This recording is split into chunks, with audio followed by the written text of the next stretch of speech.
Hello मित्रों, आप सबका स्वागत है। वैसे भी भेंट को बहुत दिन हो गए थे, तुमसे मिलने को जी करता है, लेकिन एक प्रसंग भी था। कृषि मंत्री के रूप में माननीय प्रधानमंत्री जी के नेतृत्व में जो उद्देश्य है हमारे एक देश की खाद्य सुरक्षा सुनिश्चित करना, 140 करोड़ से ज्यादा आबादी है हमारी, और जैसी वैश्विक परिस्थितियां हैं, हम खाद्यान्न पर और किसी पर निर्भर नहीं रह सकते। तो हमको खाद्य सुरक्षा सुनिश्चित करनी है। दूसरे, खेती आज भी भारतीय अर्थव्यवस्था का आधार है और किसान उसकी आत्मा। तो खेती पर निर्भर आज भी हमारी पॉपुलेशन है, जनसंख्या है 46%, 46%। और जब उनकी आजीविका सुनिश्चित करते हुए आय बढ़ाने की कोशिश करना, और तीसरा, ठीक पोषण भी मिले हमारी जनता को। मतलब अनाज के अलावा भी फल, सब्जियां, दूध, श्रीअन्न, दालें, ये हमारा लक्ष्य है। और इस लक्ष्य की पूर्ति के लिए नई कृषि पद्धतियों का उपयोग करके उत्पादन बढ़ाना, उत्पादन की लागत घटाना, लेकिन इसके साथ साथ कृषि का विविधीकरण भी। और वो दोनों कारणों से, एक, गेहूं और धान में तो हमारे भंडार भरे हुए हैं, लेकिन दलहन तिलहन में आज भी हमको इंपोर्ट करना पड़ता है। तो कैसे दालों में और तिलहन में भी हम आत्मनिर्भर बने। फिर एक और समस्या हमारे सामने, कृषि जोत के छोटे आकार है किसानों के पास, लैंड होल्डिंग बहुत कम है, 0.96 हेक्टर एवरेज है, जबकि ऑस्ट्रेलिया, कनाडा, अमेरिका, ब्राजील, यहाँ तो 10-10, 15-15 हजार हेक्टर के फार्म हाउस है। तो कम जमीन में कैसे बेहतर खेती कर पाए, आय बढ़ा पाए, इसकी चिंता करना। फिर एक और चिंता है कि आने वाली पीढ़ियों के लिए भी ये धरती अन्न का आधार बनी रहे। तो जैविक खेती, प्राकृतिक खेती जैसे विषयों पर ध्यान देना, उसके लिए कई तरह के कार्यक्रम हमने बनाए। एक जो कुछ पहले की है, उसमें अभी तक रबी और खरीफ के लिए एक कॉन्फ्रेंस केवल होती थी राष्ट्रीय स्तर पर, वो भी एक दिन की।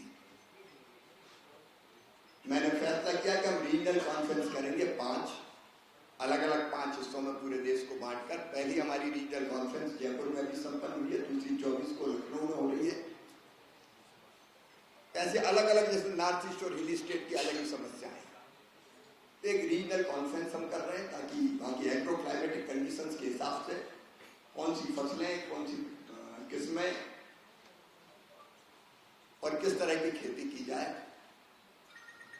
एक हमारे पास हजारों वैज्ञानिक हैं, एग्री साइंटिस्ट, और वो शोध करते हैं, रिसर्च करते हैं। उसी का परिणाम एक हमने उत्पादन बहुत बढ़ाया है। लेकिन कई बार वो रिसर्च लैब तक सीमित रहता था, लैंड तक नहीं जा पाता था। इसलिए रिसर्च को लैब से लैंड तक ले जाएं, मतलब वैज्ञानिक और किसान भी आपस में जुड़े। ये जरूरी था, इसलिए पिछले साल विकसित कृषि संकल्प अभियान प्रारंभ किया था हमने। इस साल हम सोच रहे हैं कि एक समय विकसित कृषि संकल्प अभियान पूरे देश में चालू करना उपयुक्त नहीं, क्योंकि अलग अलग मौसम के कारण फसलों के चक्र भी अलग अलग है।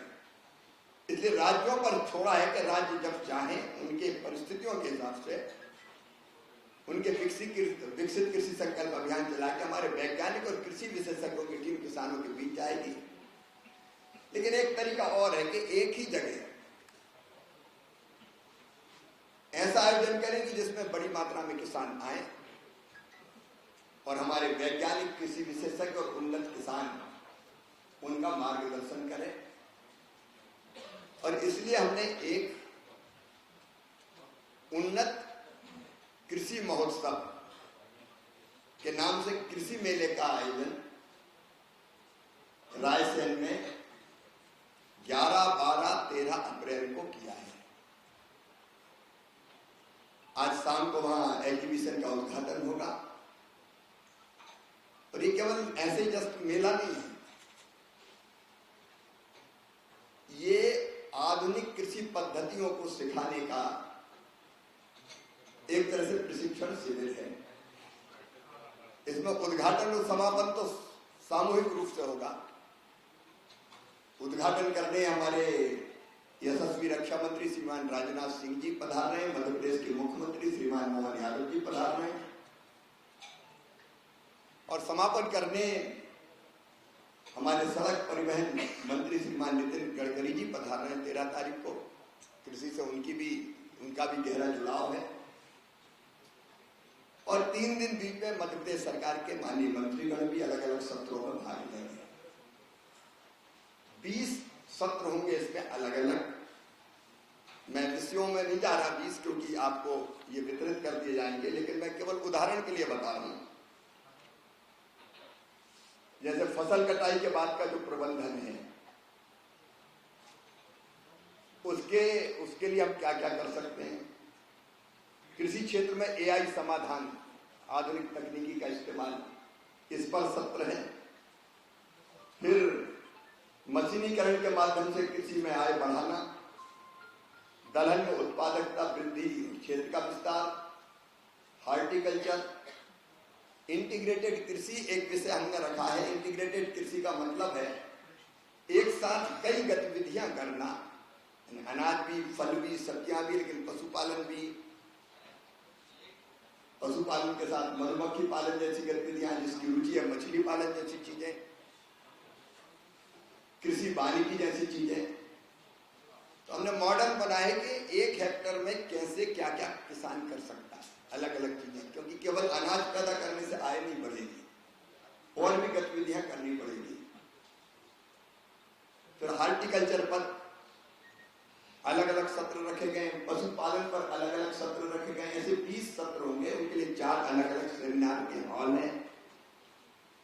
और इनमें प्रशिक्षण देने हमारे देश के टॉप के कृषि वैज्ञानिक, कृषि विशेषज्ञ, भारत सरकार के अधिकारी और मध्य प्रदेश सरकार के अधिकारी।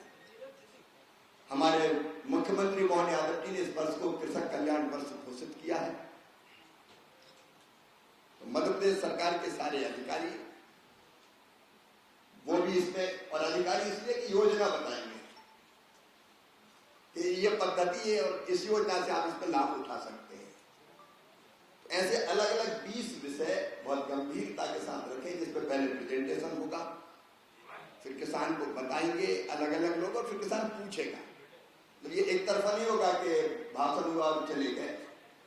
कोशिश ये रहेगी कि किसान उन बारीकियों को सीख ले ठीक से। और फिर एक तो ये होगा थ्योरेटिकल, दूसरा होगा प्रैक्टिकल, क्योंकि सुनने के साथ साथ अगर देख ले तो ज्यादा जल्दी सीखते हैं। और इसलिए हमने इसका लाइव डेमोन्स्ट्रेशन के कई चीजें रखी है, लाइव डेमोन्स्ट्रेशन जिसमें होगा। अब जैसे कृषि यंत्रीकरण में reaper, power bidder, sprayer, cedar, baler, rotavator, कृषि ड्रोन, इन सारी आधुनिक मशीनों का प्रदर्शन किया जाएगा, उनका लाभ कैसे उठा सकते हैं। माइक्रो इरिगेशन और प्रिसीजन फार्मिंग के अंतर्गत फर्टिगेशन और ऑटोमेशन कैसे करके लाभ उठाया जाता, सोलर पंपिंग और इंटीग्रेटेड इरिगेशन जो पद्धतियां, उनका लाइव डेमोन्स्ट्रेशन किया जाएगा। हॉर्टिकल्चर के क्षेत्र में poly house, green house, mobile cold storage जैसी जो नर्सरी, मधुमक्खी पालन, ग्राफ्टिंग की तकनीकी सिखाने की कोशिश होगी।